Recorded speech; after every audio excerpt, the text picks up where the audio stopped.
Hi students, today's video is course of World War I. அதாவது முதல் உலக போரோட போக்கும் அதன் விளைவுகள் பாதிப்புகள் பத்தி பார்க்க போறோம். இது part 1 video. Let's start the session.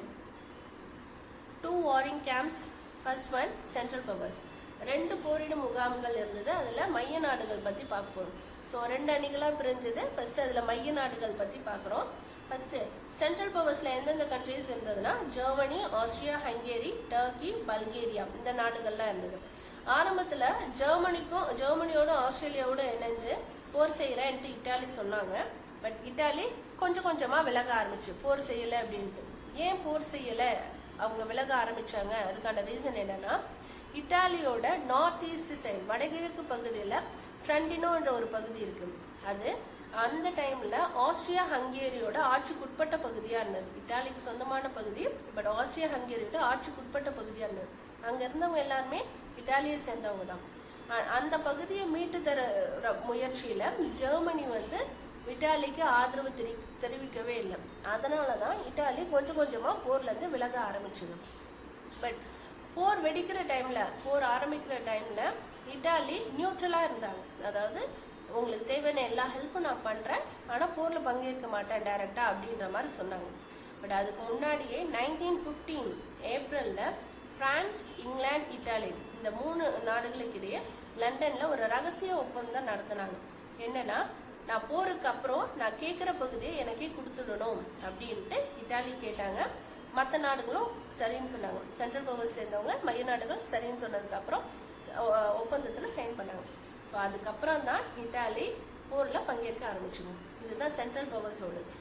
Next Alice, நேச நாடுகள். ஸோ சென்ட்ரல் பவர்ஸ் மைய நாடுகளை எதிர்க்கிறது இல்லைன்னா நேச நாடுகள். ஸோ மைய நாடுகள் எதிர்த்த நேச நாடுகள் எதுனா Russia, France, Britain, Italy, America, Belgium, Romania, Serbia, Greece இந்த மாதிரி 9 கண்ட்ரிஸ் தான் என்னன்னா நேச நாடுகள் என்று சொன்னாங்க. ஸ்டார்டிங்ல ருமேனியாவும் கிரீஸும் தான் ஃபர்ஸ்ட் 1916 அண்ட் 1917ல சென்ட்ரல் பவர்ஸ் மைய நாடுகளுக்கு எதிராக போர் அறிவிப்பு செஞ்சது. ஆனா இந்த போர்ல கொஞ்சம் அளவுக்கு தான் அவங்க பங்கேற்றாங்க. யாருன்னா ருமேனியாவும் கிரீஸும். அதுக்கப்புறம் அமெரிக்கர்கள் என்ன பண்ணாங்க, நியூட்ரலா இருக்கும், அமெரிக்கா பார்ட்டிசிபேட் பண்ண இருந்தது. பட் அமெரிக்கன்ஸ் எல்லாமே என்ன சொன்னாங்கன்னா நியூட்ரலா இருக்கும் அப்படின்னு சொன்னாங்க. ஆனா போருக்கு தேவையான எல்லா விஷயத்திலையும் ஹெல்ப் பண்றது அமெரிக்கா தான். அதாவது ஃபர்ஸ்ட் 3 இயர்ஸ் வேர்ல்டு வாரே 1914 to 1918 வரைக்கும் தான் 4 வருஷம் தான் நடந்தது. பட் அதுல முதல் 3 வருஷம் நியூட்ரலாவே இருந்தாங்க. ஆனா ஒரு பெரிய மாரல் சப்போர்ட்டா யூஎஸ் இருந்தது. இங்கிலாந்துக்கு பிரான்ஸுக்கு தேவையான பொருளுதவி அண்ட் போருக்கு தேவையான எல்லா ஆயுதங்கள் எல்லாமே கொடுக்க ஆரம்பிச்சது அமெரிக்கா தான். ஸோ போருக்கு தேவையான எல்லா விஷயமும் செஞ்சது அமெரிக்கா. ஸோ எல்லா நாடுகளும் ஒன்னோட ஒன்று சண்டை போட்டுக்க ஆரம்பிக்கிறப்ப central powers and allies nation ஒவ்வொரு நாடும் சண்டை போட்டுக்கிறப்ப ரஷ்ய பேரரசர் 2ஆம் நிக்கோலஸ் அப்படின்றவர் என்ன பண்ணாங்க, உலகம் எல்லாமே சண்டை போட்டுக்கிறாங்க, ஸோ இது ஒரு பேரழிவை ஏற்படுத்தும், உலக அமைதியை நம்ம நிலைநாட்டணும் அப்படின்றதுக்காக எல்லா கண்ட்ரிஸ் எல்லா நாடுகளையும் பேச்சுவார்த்தைக்கு கூப்பிட்டாரு.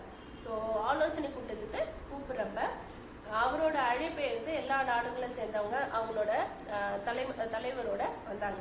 1899 and 1907 ரெண்டு தடவை அவர் பீஸ் கான்ஃபரன்ஸ் உலக அமைதி மாநாடு அப்படின்றத ஒன்று நடத்தினாரு. எங்கன்னா ஹாலண்ட்ல இருக்க த ஹேக் அப்படின்ற ஒரு இடத்துல நடத்தினாரு. ஸோ அமைதிக்காக கூப்பிட்டு பேச்சுவார்த்தை நடத்தினாரு. ஆனால் 2 தடவையுமே அவர் பேச்சுவார்த்தை யாரும் கேட்கவே இல்லை. ஸோ யாருமே அக்செப்ட் பண்ணாததுனால எந்த ஒரு விளைவும் அந்த கான்ஃபரன்ஸ்ல ஏற்படவே இல்லை. ஸோ ரஷ்யா என்ன பண்ணாங்க, அலைஸ் நேஷன் நேச நாடுகளோடு சேர்ந்து போரிட ஆரம்பிச்சது. ஸோ கொஞ்சம் கொஞ்சமா போர் எல்லா இடங்களுக்கும் விரிவா அடைய ஆரம்பிச்சது. மேற்கு அல்லது பிரெஞ்சு புனை போர் அடுத்தது ஆரம்பிச்சது. எங்கன்னா பெல்ஜியம் மக்களோட எதிர்ப்பையும் மீறி ஜெர்மனி அந்த போர்ல பெல்ஜியத்தை தோற்கடிச்சிட்டாங்க. அப்புறம் என்ன பண்ணாங்கன்னா நேச நாடுகளோட அணியில இருந்த பிரெஞ்சு படைகளுக்கு ஒரு பெரிய பாரமா ஆச்சு. ஏன்னா அவங்க தான் மற்ற போர்களை தொடரணும் அப்படின்ற ஒரு நிலைமை அவங்களுக்கு அழுத்தத்தை கொடுத்தது. அதுல என்ன பண்ணாங்கன்னா தொடர்ந்து போர் செஞ்சுட்டே இருக்கிறதுனால அவங்களாலும் அந்த பேர்டனை தாங்க முடியல, அந்த பாரத்தை தாங்க முடியல. 1 மாசத்துக்குள்ள என்ன பண்ணாங்க, பாரிஸ் நகரமே வீழ்ச்சி அடைஞ்சிடும் அப்படின்ற ஒரு நிலை வந்ததுக்கு அப்புறம் தான் என்னன்னா அவங்களோட பேர்டன் கொஞ்சம் கொஞ்சமா குறைய ஆரம்பிச்சது. ஸோ இது வந்து வெஸ்டர்ன்லேயும் ஃப்ரெஞ்ச் முனை போர்லேயும் நடந்த விஷயம். So course of the war, போர் எங்கெங்கெல்லாம் நடக்குது, அதனால என்னென்ன விளைவுகள் ஏற்பட்டது, எந்தெந்த இடம் கைப்பற்ற. Battle of Tannenberg and Marne. So ஏற்கனவே சொன்னேன், வெஸ்ட் சைட்லேருந்து ஃப்ரான்ஸ் வந்து போரோட அழுத்தத்தில் இருக்குது. ஏன்னா ஜெர்மனி கிட்ட தோற்று போயிடுவோமோ அப்படின்றதுனால. கொஞ்ச நாள்ல என்னன்னா பாரிஸ் வந்து அவங்க கைவசம் போயிடும் அப்படின்ற ஒரு திட்டவட்டமாக ஜெர்மன்ஸ் இருந்தாங்கன்ட்டு சொல்லியிருப்போம். ஸோ இந்த டைமில் ரஷ்யா வந்து என்னென்னா கிழக்கு பக்கத்தில் ரஷ்யா வழியாக போர் செஞ்சுட்டு வரும் ஜெர்மனி கூட. அதாவது சென்ட்ரல் பவர்ஸில் இருக்க கண்ட்ரிஸோட போர் செஞ்சுட்டு வரும். எந்த இடத்துலனா பேட்டில் ஆஃப் டெனன்பர்க் என்ற இடத்துல போர் செய்கிறப்ப ஒரு பெரிய பேரிழப்பை சந்திக்க ஆரம்பிக்கும் ரஷ்யா படைகள். ஸோ கொஞ்சம் கொஞ்சமாக அவங்களும் வலுவிழக்க ஆரம்பிச்சிடுவாங்க. பட் அதையும் மீறி கொஞ்சம் கொஞ்சமாக முன்னேற ஆரம்பிப்பாங்க. ஒரு திருப்பு முனையாக அவங்க போரில் முன்னேற ஆரம்பித்து மேற்கு சைடில் இருக்க வெஸ்ட் சைடில் இருக்க ஃப்ரான்ஸுக்கு ஹெல்ப் பண்ணுவாங்க. ஏன்னா அவங்க விழுந்துட்டாங்கன்னா, வீழ்ச்சி அடைஞ்சிட்டாங்கன்னா, போரில் தோத்துட்டாங்கன்னா பாரிஸ் அவங்க ஜெர்மன் கிட்ட போயிடும். அதனால ஈஸ்ட் சைட்லேருந்து ரஷ்யா படைகளும் வெஸ்ட் சைட்லேருந்து ஃப்ரான்ஸ் படைகளும் ஒன்றோட ஒன்று போர் தொடுத்துட்டு வந்தது. அந்த இடத்துல ஜெர்மனியை தோக்கடிச்சிட்டு வந்தாங்க. ஸோ இந்த மாதிரி வரப்ப ஃப்ரான்ஸோட அவங்களோட ப்ரெஷர் கொஞ்சம் கொஞ்சமாக குறைய ஆரம்பிச்சது. ஏன்னா அவங்களுக்கு ஹெல்ப் பண்ண சப்போர்ட் பண்ண ரஷ்யா இருந்தது. ஜெர்மனியரை ஒரேடியாக அங்கேருந்து விரட்டணும் அப்படின்ற முயற்சியில் அவங்க ஈடுபட்டாங்க. அந்த டைமில் மேரன் போர் அப்படின்றது, பேட்டில் ஆஃப் மேரல் போர்ன்றது 1914 செப்டம்பரில் ஆரம்பிச்சது. அதில் ஃப்ரெஞ்ச் படைகள் வந்து என்னென்னா ஜெர்மனியரை தோக்கடிச்சிட்டாங்க. ஸோ எப்படியா படிப்படியாக கொஞ்சம் கொஞ்சமாக முன்னேறி பாரிஸ் வந்து காப்பாற்றிட்டாங்க. ஃப்ரான்ஸும் ரஷ்யாவும் சேர்ந்து பாரிஸை காப்பாற்றிட்டாங்க. மேரன் போர், அதாவது பேட்டில் ஆஃப் மேரன்ன்றது என்னென்னா ட்ரென்ச் வார்ஃபேர் சொல்லுவாங்க. அதாவது பதுங்குக்குழி போர் அப்படின்றது தான் சொல்லுவாங்க. பதுங்குக்குழி ட்ரென்ச் வார்ஃபேர் அப்படின்றது என்னன்றது பார்க்கலாம். ட்ரென்ச் வார்ஃபேர்ன்றது என்னன்னா போர் வீரர்களால் ஒரு குழி தோண்டிப்பாங்க. ஒரு 2 or 3 இன்ச்சஸ்க்கு தோண்டிட்டு அதுக்குள்ளே மறைஞ்சிப்பாங்க. எதிரிகள்லாம் அதுக்குள்ளே நின்றுட்டு போர் சுட ஆரம்பிப்பாங்க. ஸோ அவங்களோட தாக்குதல் அவங்க மேலே படாமல் பாதுகாக்கிறதுக்காக தோண்டப்பட்ட குழிகள் தான் அது பதுங்கு குழி, ட்ரென்ச் வார்ஃபேர் சொல்லுவாங்க. முதல் உலக போகிறப்ப இந்த குழி வந்து ஒன்றோட ஒன்று இணையாமல் குறுக்கும் நெடுக்கமாக செல்லுச்சு. சிக்ஸாக் வயசில் இருந்தது. ஏன்னா யாராவது ஒருத்தவங்க பதுங்குழியில் இறங்கி சுட ஆரம்பிச்சாங்கன்னா அடுத்த சைடில் இருக்கவங்க அவங்கள சுட்டு வீழ்த்தலாம் அப்படின்றதுக்காக அதே மாதிரி ஈடுபட்டது. சில சமயம் கொஞ்சம் தூரம் போகும், அது பின்னாடியில் இருக்க பதுங்குக்குழியோ ட்ரென்ச் வாரோட இணையும். ஏன்னா அது வழியாக ஒருத்தவங்க இறந்துட்டாங்கன்னா இன்னொரு வீரர்கள் வந்து நுழையிறதுக்கும் அவங்களுக்கு தேவையான உணவு அண்ட் செய்திகள் எல்லாமே வரத்துக்கு வழியாக அவங்களுக்கு தேவையான ஆயுதங்கள்லாம் கொண்டு வரதுக்கு பின்னாடி வழியாக இன்னொரு பதுங்குக்குழியும் தோண்டப்பட்டது. ஸோ இதுதான் ட்ரென்ச் வார்ஃபேர். ட்ரென்ச் வார்ஃபேர்ன்றது ஒரு 2 மார்க் கொஷின்ஸ். பேட்டில் ஆஃப் வேர்டன் போரை பற்றி பார்க்க போகிறோம். 1916 ஃபெப்லேருந்து ஜூலை வரைக்கும் இருக்கிற மந்தில் ஜெர்மனி வந்து ஃப்ரான்ஸுக்கு சொந்தமான வேர்டன்ற ஒரு கோட்டையை தாக்க ஆரம்பிச்சது. ஸோ இதில் கிட்டத்தட்ட 5 மாதம் நடந்த இந்த போரில், வேர்டன் போரில் 2 மில்லியன் 20 லட்சம் வீரர்கள் பங்கேற்றாங்க. அதில் 10 லட்சம் பேர் இறந்துட்டாங்க. ஸோ அவ்வளோ கொடூரமாக போர் நடந்த டைம்லையும் என்ன பண்ணாங்க, ஜெர்மனிக்கு எதிராக இங்கிலாந்து வந்து போர் செய்ய ஆரம்பிச்சது. எங்கன்னா சோமி அப்படின்ற ஒரு நதிக்கரையில் போர் செய்ய ஆரம்பிச்சது. ஸோ வேர்டனில் நடந்துட்டு இருக்க போர் டைம்லேயே ஜெர்மனிக்கு எதிராக இங்கிலாந்து போரில் இறங்க ஆரம்பிச்சது. ஸோ இந்த ரிவர் சோம்பியில் வந்து என்னென்னா 4 மாதம் கிட்ட இந்த போர் நடந்தது. இங்கிலாந்துக்கும் ஜெர்மனிக்கும் கிட்டத்தட்ட 4 மாதத்தில் ஃபஸ்ட்டு டேவே என்னென்னா 20,000 வீரர்கள் வந்து இங்கிலாந்தை சேர்ந்தவங்க இறந்துடுறாங்க. அப்படி இருந்தாலும் வேர்டன் போர் தான் நேச நாடுகள் எல்லாமே நம்ம முதல் உலக போரில் வெற்றி பெறுவோம் அப்படின்ற ஒரு தீர்மானம் உருவாக காரணமாக இருந்த போர் எதுனா வேர்டன் போர் தான் சொல்லுவாங்க. நெக்ஸ்ட் ரஷ்ய முனை போர் அப்படின்றத பற்றி பார்க்கணும்.